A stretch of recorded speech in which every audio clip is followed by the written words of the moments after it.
All right, so looks like we're taking a deep dive into comedy in 2025. Yeah, let's jump right in. Sounds good. We've got a ton of info here from all sorts of places Yeah, it's pretty amazing. about, what's making people laugh these days It's a really interesting time for comedy right now. and what's going to be funny in the future, right? Definitely. So from, comedy clubs to the newest streaming shows, I think we're going to cover it all here. Yeah, we got a lot to talk about. Yeah, and one of the things that's really interesting to me is What's that?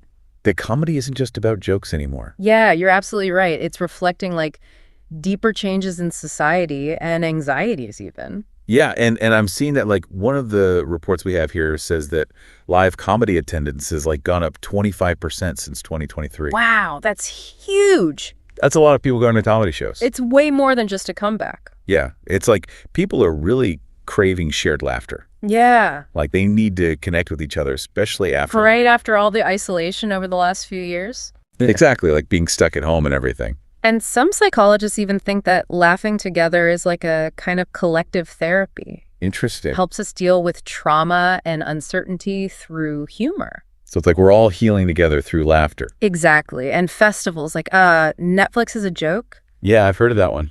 Wells and Machinlith are attracting tons of people. Wow. They're creating these shared experiences where everybody's laughing together, releasing stress. Yeah. And just feeling like they belong. It's really powerful. It really is. Yeah. But it's not just about packing comedy clubs, is it? No, definitely not. What about all the laughs we're getting online? Yeah, we're watching comedy shows online all the time. Exactly. Yeah. Netflix and Hulu are putting out so many stand-up specials. It's true. I feel like it's almost like an all-you-can-eat comedy buffet. Yeah, and that accessibility is really changing things. In what way? It's creating opportunities for comedians who might not have gotten a chance before. They didn't know the right people or something. Yeah, exactly. Take Josh Johnson and Takara Williams, for example. Oh, yeah, I've heard of them. They're two up-and-coming comedians mentioned in the report. Cool. And they're using these platforms to reach a much wider audience. With fresh perspectives and different voices. Exactly. It's really exciting. Okay, so we've got live shows that are booming, online platforms that are exploding.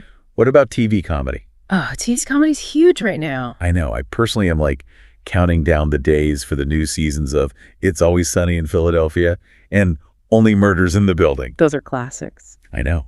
And then there are new shows like The Studio and SideQuest that I'm really curious about. Oh, yeah. I've heard good things about those. Yeah, I'm really intrigued. You know what's interesting is how the lines between TV and movies are getting blurry. How so? Well, look at those new shows you mentioned. Okay. They're attracting big-time movie stars. Yeah, that's true. They're pushing the limits creatively, and they're even competing for the same awards. Yeah. Yeah, it's a really exciting time for comedy on TV. I totally agree. Speaking of the big screen, though. Yes, let's talk movies. Freakier Friday is getting a remake. Oh, really? I know. And a new Naked Gun movie is on the way. I can't wait for that. I'm curious to see how they're going to update those classic movies for today's audience. Yeah. Humor has definitely changed over the years. It really has. I mean, what people thought was hilarious a few decades ago might not be funny now. Yeah. Take crowd work, for example. The report mentions that it's not as popular anymore. Oh, yeah. I've heard of crowd work, but I don't really know what it is. It's when a comedian interacts directly with the audience, riffing off their responses. Oh, okay. Some people still love it, but others find it, intrusive or even disrespectful. Yeah, I can see how audience tastes are evolving. Definitely. Becoming more sensitive to certain kinds of humor. Right. It's almost like comedy is holding up a mirror to society, Interesting. reflecting our changing values and what we're worried about. Yeah. And that brings us to another trend I've been noticing. What's that? The rise of social commentary in comedy. Oh, absolutely. Comedians are tackling real-world problems now. Everything from politics to social justice. Exactly. And they're using humor as a way to critique things and even be activists. Yeah, it seems like a really delicate balance, though. What do you mean? Finding that sweet spot between being funny and being sensitive. It definitely is. It's a tightrope walk. But when it's done well, yeah, it can be super powerful. It can make us think critically about the world, spark important conversations, and even challenge our own biases. Yeah, I agree. Okay, so we've got all these amazing trends happening in comedy, but what about the business side of things? Oh, the business of making people laugh. Yeah, how much money are we talking about here? Well, the comedy industry is projected to hit $75 billion by 2027. Wow, that's a lot of dough. It is. Streaming services are pouring money into comedy content. But it's not all easy, right? Yeah. No, it's not all sunshine and rainbows. Yeah. Economic pressures are impacting live venues. Oh, no, especially independent comedy clubs, I bet. Exactly. And then there's social media to consider. Oh, yeah, social media. How can I forget? It's become like the comedian's virtual stage now. It's true.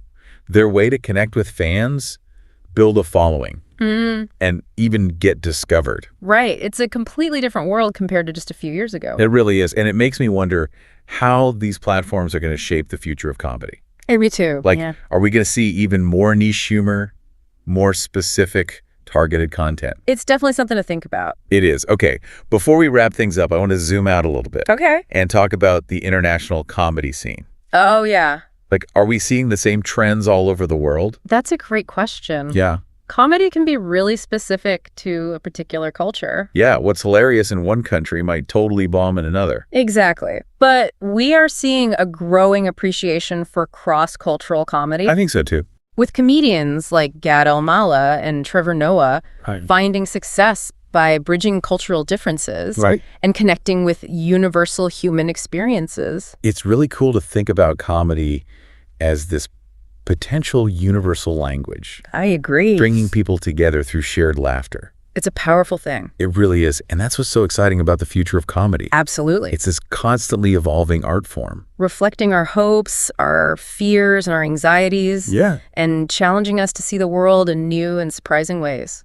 So we've covered a lot of ground in this deep dive. We have. From crowded comedy clubs to international superstars, the rise of social commentary, and even the business of making people laugh. It's been quite a journey. It really has. Yeah. And it's clear that comedy is alive and well in 2025. Thriving, in fact. Yeah, I think so too. And the best way to keep up with it all is to experience it firsthand. You're telling me to go watch some comedy. Exactly.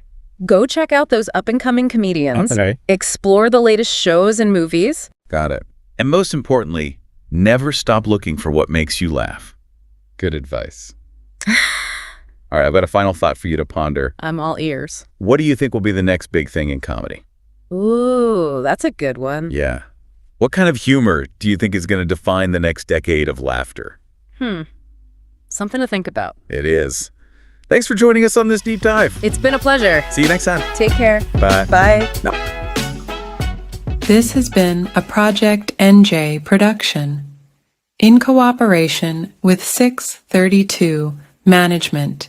Please like, share, and subscribe to our channel.